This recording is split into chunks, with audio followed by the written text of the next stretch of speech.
Assalamualaikum warahmatullahi wabarakatuh. Selamat siang mahasiswa semuanya. Hari ini adalah meeting ke-7 kita dengan mata kuliah debate. Pada kesempatan kali ini kita akan bicara tentang how to win debate competition ya. Jadi bagaimana cara kita atau trik-trik kita ataupun tips-tips bagaimana cara memenangkan debate competition ya. Kita mulai.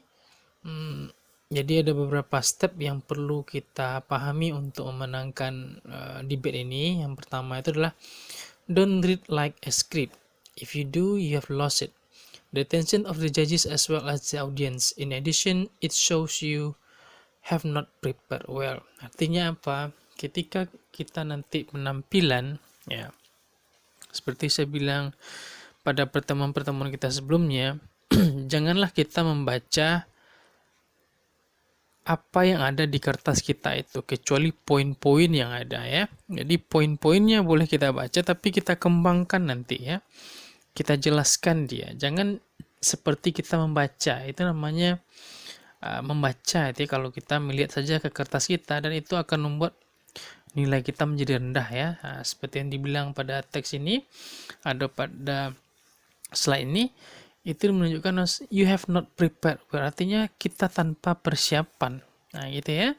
Jadi kita harus menulis poin-poinnya. Kalau kita yang lebih baik itu adalah kita memang tidak melihat ke kertas itu ya, dan kita bisa menjabarkan dengan baik. Tapi kalau misalnya kita masih butuh kertas, ya nggak apa, silakan tulis poin-poinnya saja, apa nanti akan kita sampaikan kepada juri kah, lawan apakah nanti oposisi kah atau government kah, atau yang paling penting itu adalah eju kita atau juri kita nanti ya, karena itu akan membuat kesan bahwasanya kita harus tampil dengan yang terbaik ya. Nah, yang kedua itu adalah be ready, siap sedia gitu ya. Nah, don't worry, kita tidak perlu cemas ya. Nah, if you cannot control yourself due to over worrying, it will make you breathe abnormally with a shaky voice, which are giveaways in body language. Nah, ini.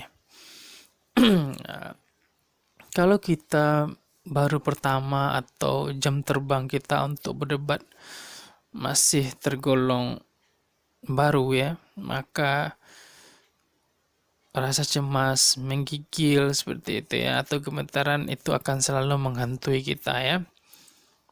Kalau misalnya kalau kita saking cemas sekali, maka suara kita itu seperti tidak akan ada keluar, tenggorokan kita akan sakit gitu ya. Akan ada banyak permasalahan pada alat bicara kita. Bahasa tubuh kita kadang-kadang tidak jelas gitu ya.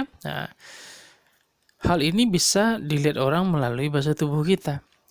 Jadi untuk kita menjadi optimistis, tenang dalam berbicara, maka kita perlu namanya training, latihan, jam terbang kah nanti, atau seringkali kita ikut dengan pertandingan. Hal ini akan membuat kita akan lebih percaya diri ya. Sering-seringlah kita latihan berbicara di depan orang gitu ya.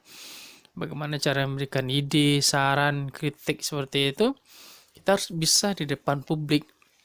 Kalau kita tidak terbiasa untuk bicara di depan publik seperti itu, maka nanti jangan salahkan ketika kita bicara itu, suara kita akan gemetaran.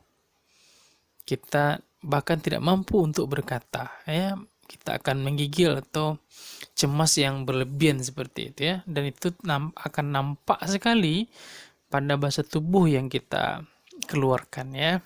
Jadi berpikir atau bersikap santai, tenang, atau jangan cemas, itu penting ya. Nah, kalaupun toh misalnya rekan-rekan masih cemas sekarang atau terlalu berlebihan cemasnya, maka sering-seringlah latihan ya dengan teman kita. Yang ketiga, don't use overly technical words. Bear in mind that you are presenting your spread to different types in the audience. Meaning, not everyone in the room can understand the technical words you found in your research. Avoiding the use of technical words is a winning tip to make people understand what you are saying. Okay. jangan terlalu menggunakan kata-kata yang terlalu teknis ya.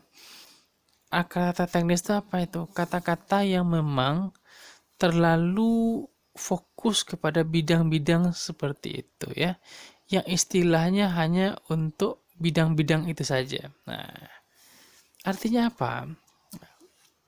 Kita wajib juga menggunakan kata-kata umum ya. Nah, bear in mind itu ingat katanya ya. You are presenting your speech to different types in the audience. Kita sedang menyampaikan informasi kepada orang yang tidak mengerti. Gitu ya. Kita, audiens kita, bahkan juri kita itu, mereka juga tidak butuh dengan atau mungkin tidak tahu juga dengan kata-kata yang terlalu sulit seperti itu. Jadi jangan terlalu banyak kita menggunakan kata-kata sulit yang kadang-kadang audiens atau juri apalagi itu tidak tahu dengan apa yang kita sebutkan. Nah, gitu ya. Meaning, not everyone in the room can understand the technical words you found in your research. Artinya apa? Mungkin saja kita menemukan beberapa istilah-istilah yang khusus seperti itu, tapi jangan terlalu banyak ya kita pakai. Toh kalau seandainya kita pakai juga, kita buatkan definisinya, kita carikan kata sederhananya, biar orang paham dengan apa yang kita sampaikan gitu ya. Jangan terlalu banyak menggunakan kata-kata teknis ya. Avoiding the use of technical word is a winning tip. Nah, menghindari kata-kata yang teknis atau terlalu rumit atau complicated, maka itu merupakan salah satu cara atau trik untuk memenangkan pertandingan. Ya, kenapa? Karena hal ini bisa membuat orang paham dengan apa yang kita sampaikan. Nah, jadi gitu intinya ya. Jadi ketika kita menemukan kata-kata sulit nanti ya, nah, maka sederhanakanlah kata-kata itu ya. Jangan melemparkan kata-kata ataupun kalimat yang kadang-kadang orang tidak ngerti sebenarnya apa yang sebenarnya kita sampaikan ya. Nah, gunakanlah bahasa-bahasa umum ya, general words atau general sentences supaya orang paham dengan apa yang kita sampaikan. Selanjutnya, reliable references. Don't quote from newspaper to avoid inaccurate data and information. The candidate will fare better to find an original source and use it as reference.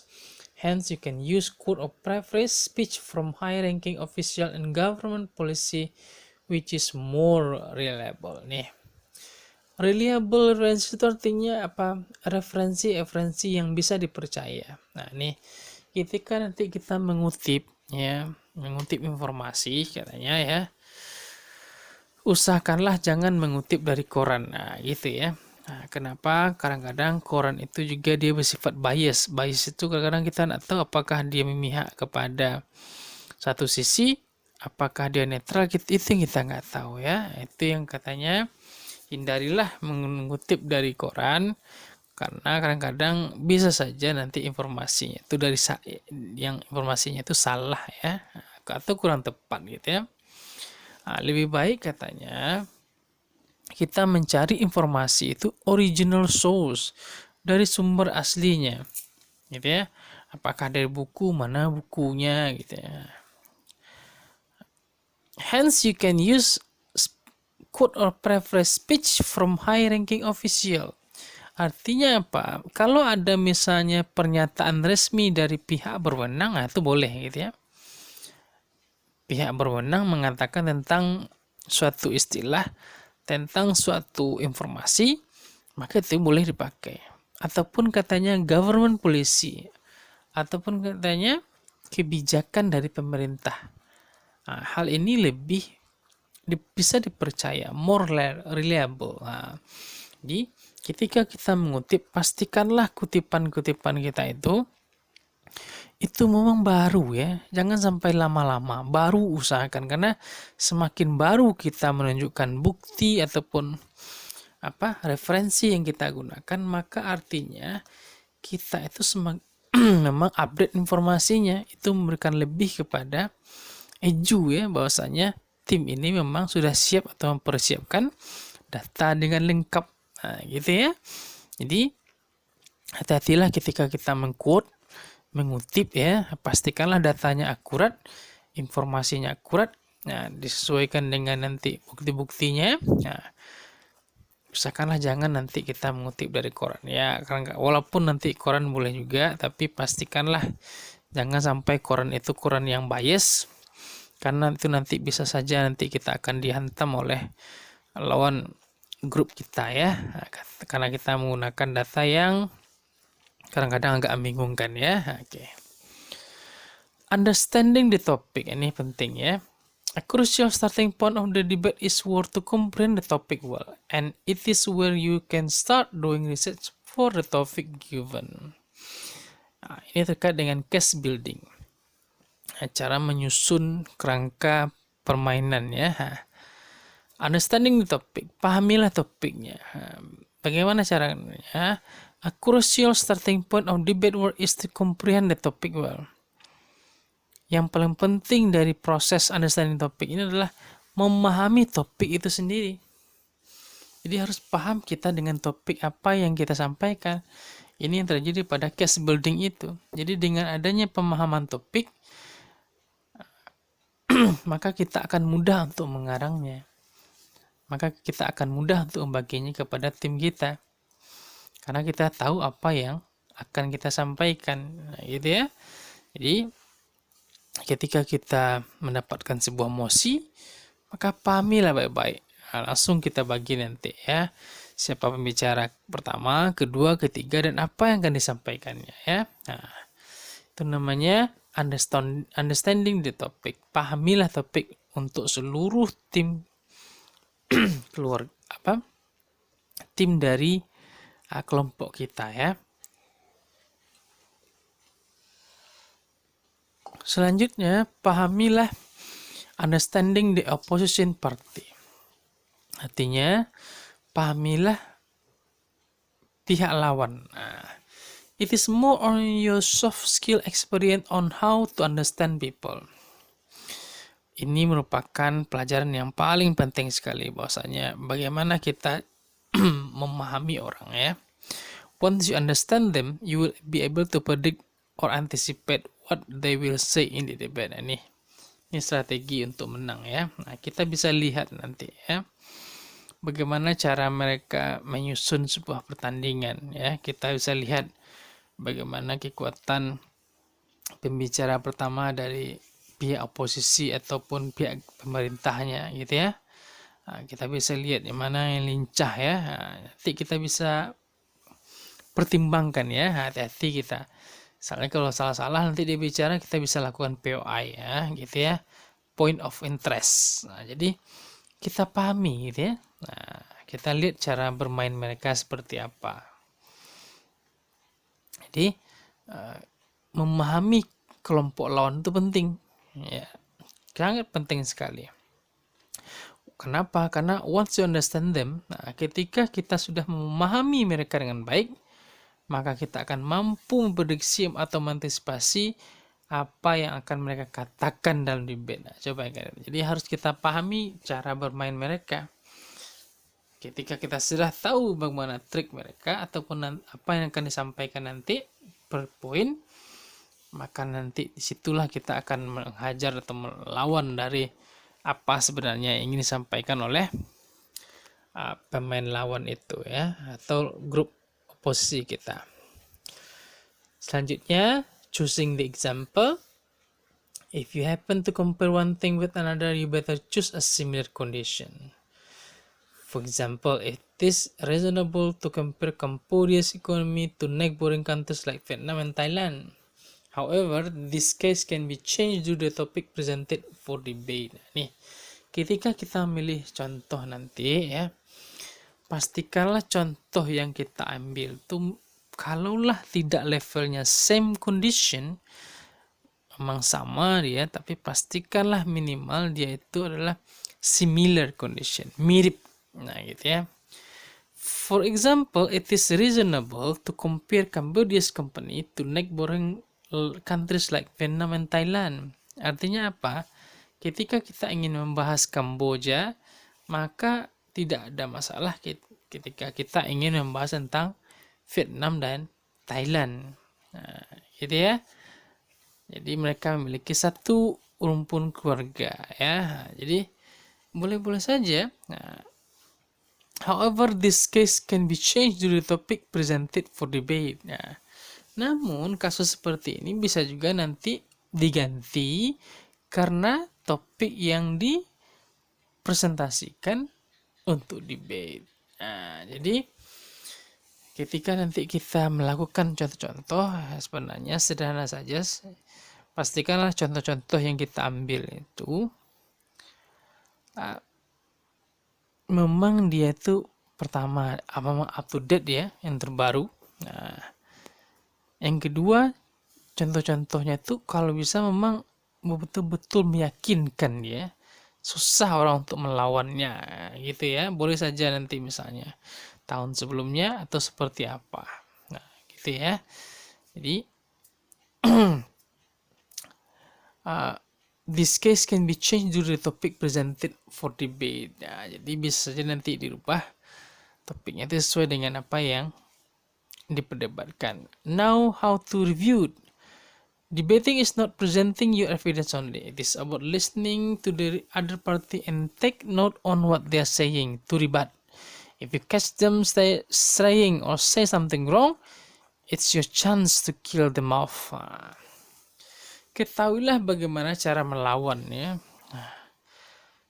Debating is not presenting your evidence only. Jadi berdebat itu bukanlah salah satu cara untuk menampilkan ide bukti kita ya. It is about listening to the other party and take note on what they are saying to rebut. Jadi level kita itu adalah listening, dengarkan baik-baik, catat kalau ada kata-kata aneh yang ingin disampaikan oleh pihak lawan kepada kita. Gitu ya. Jadi kita harus memahami baik-baik ya. Kita harus mendengarkan baik-baik apa yang disampaikan oleh pihak lawan kepada kita. And take note, artinya tulis ya. Tulis apa yang ingin kita sampaikan dan apa pertanyaan mereka.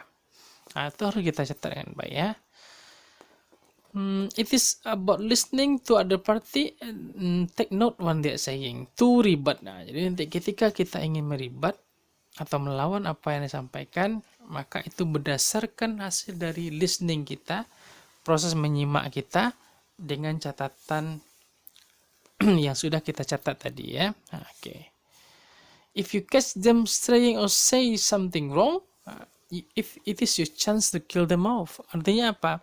Seandainya nanti ada permasalahan atau kesalahan fatal yang dia ucapkan, maka inilah kesempatan kita untuk mengalahkannya jadi-jadinya ya. Mengumumkan kepada juri bahwasanya dia salah, baik dari segi judul maupun dari segi bukti gitu ya. Jadi kita bisa melawan mereka untuk itu ya. Jadi pastikanlah kita memang mendengar apa yang disampaikannya ya. Baik itu oleh teman kita nanti ataupun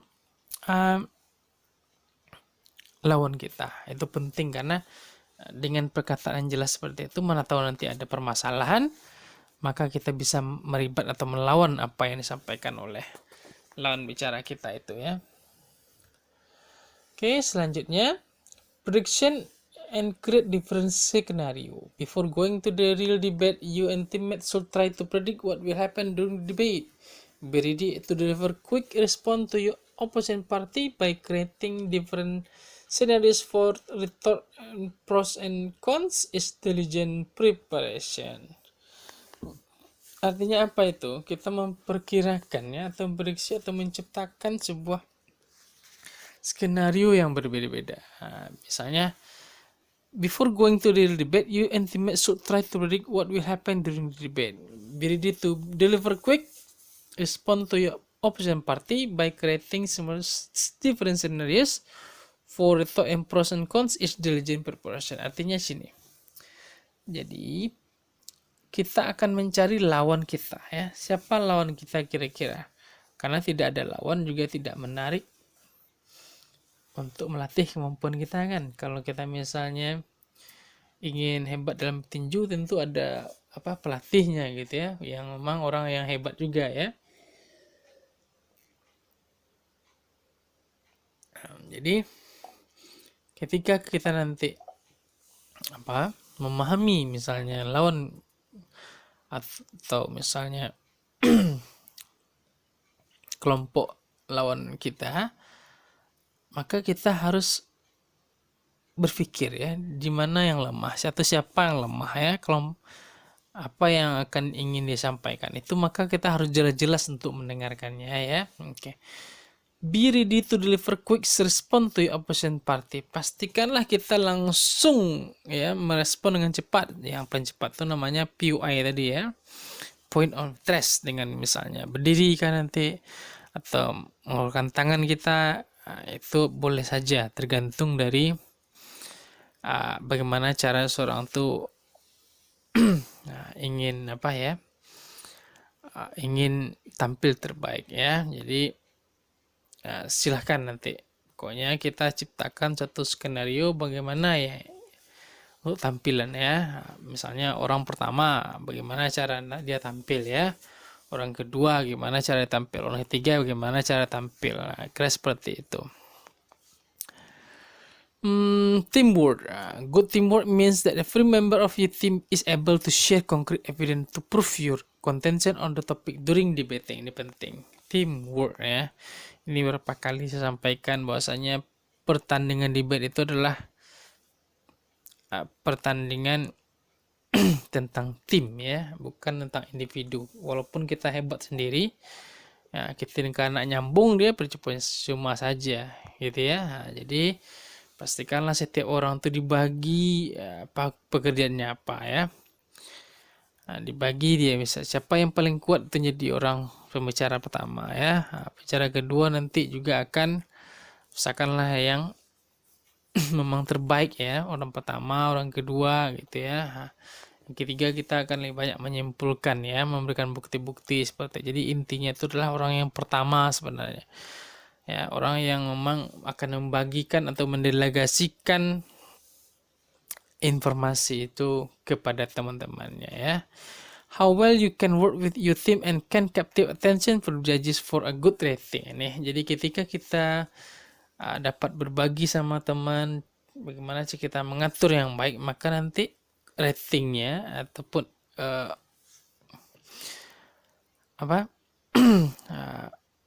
penampilan kita tuh akan memiliki sisi positif bagi orang lain ya, karena kita melakukan kerja tim itu dengan baik ya. Oke.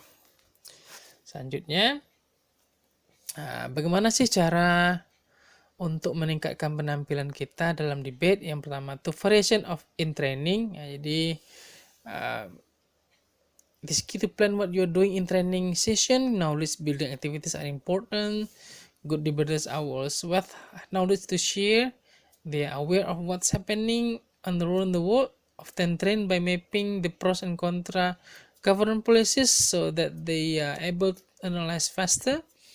Your team may start by conducting a method quiz for junior debaters and method lectures or news sharing for more experienced or senior debaters. Maksudnya apa di sini? Variation in training, sering-seringlah kita melakukan latihan ya.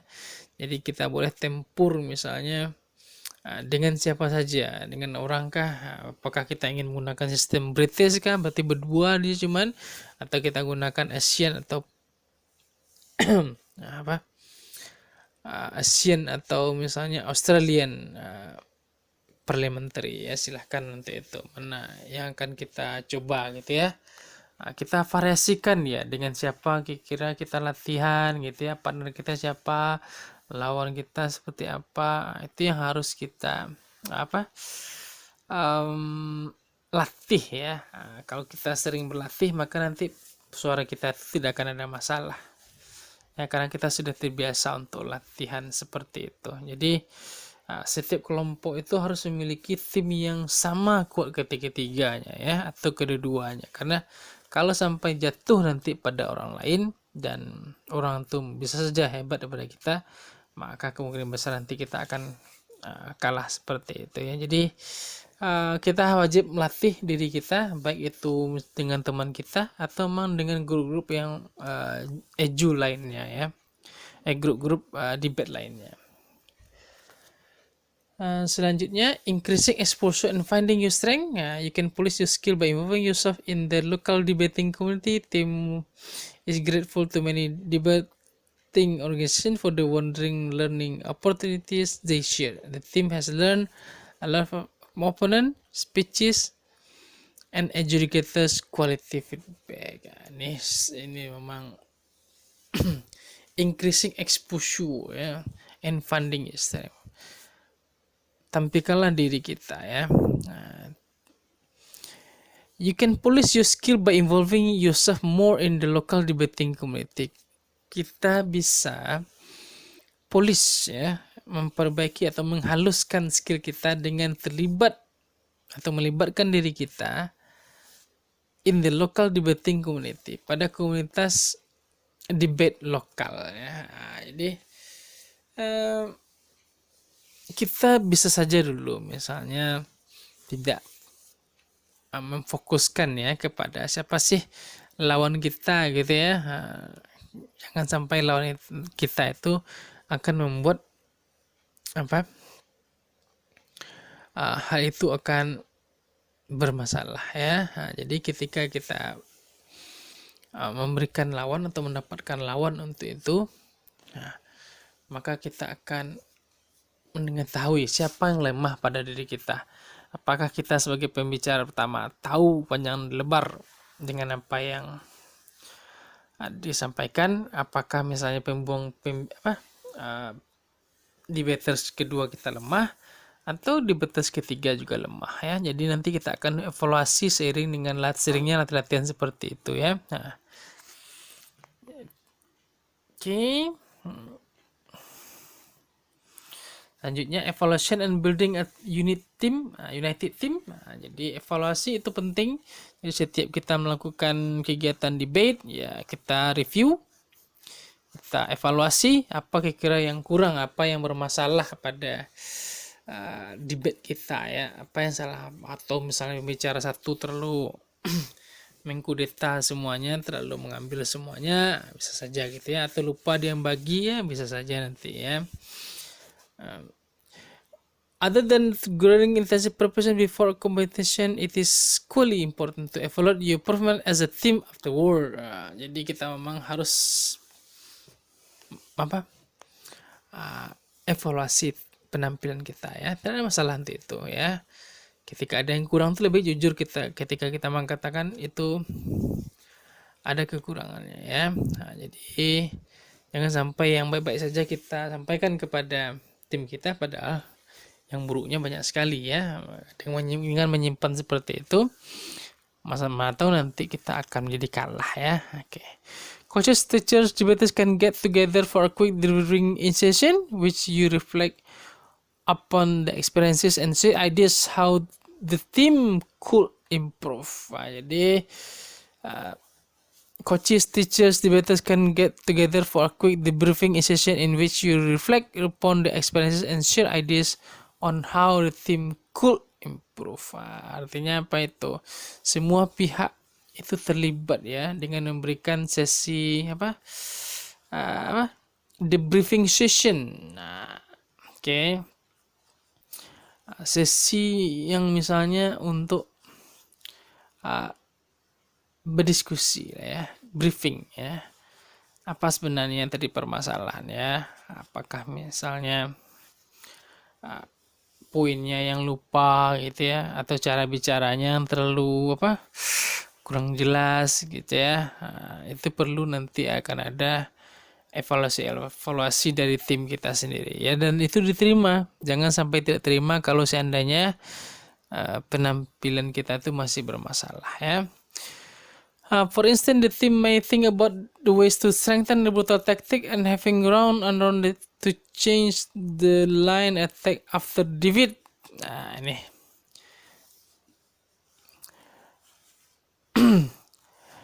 Team may think about ways to strengthen the brutal tactic ya nih. Beberapa tim memang itu memikirkan bagaimana cara menghajar lawan bicara kita atau grup dari lawan kita itu untuk tidak bisa bicara banyak atau melakukan aktivitas banyak ya. Nah, itu yang kita harapkan mereka ketika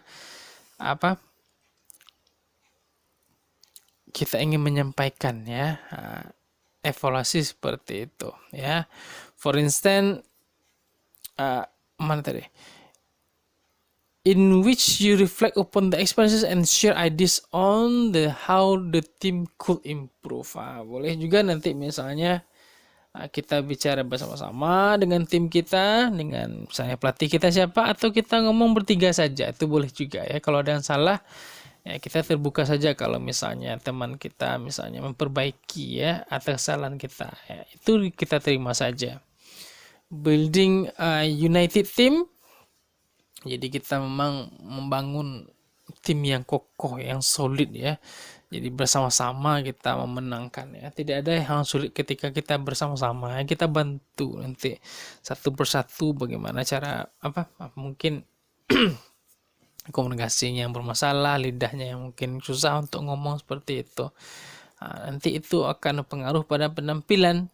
Jadi pastikanlah nanti misalnya ketika kita memilih teman dari grup itu, pastikan memang memiliki wawasan yang lumayan banyak lah ya, sering membaca, menonton TV, membaca buku, jurnal sebagainya. Itu pilihlah orang seperti itu ya untuk bisa menciptakan satu tim kerja yang terbaik ya. For instance, the team may think about ways to strengthen the brutal attack, having one around to change the line and attack after defeat. It helps you to refine the team performance and set sight on common goal, and eventually emerging with a stronger team spirit and more diverse strategy. Okay. For instance, the team may think about ways to strengthen after having won around or to change the line attack after defeat. Jadi nanti kita juga akan mengkaji ya, kalah lawan itu tadi di mana, di poin mana dia. Kalau seandainya dia menang, tadi kelebihannya di mana ya, itu perlu kita lestarikan lah kira-kira ya. Perlu kita budayakan budaya evaluasi seperti itu. Dan tidak perlu pula kita merasa sakit hati kalau ada misalnya teman kita mengoreksi apa yang salah sama kita ya. Itu hal yang biasa saja, karena kalau tidak ada kritikan saran seperti itu, maka tim dari kita mungkin tidak akan terbentuk dengan baik ya. Kira-kira itulah cara meningkatkan kemampuan debate dan cara untuk memenangkan lomba debate ya. Terima kasih. See you. Assalamualaikum warahmatullahi wabarakatuh.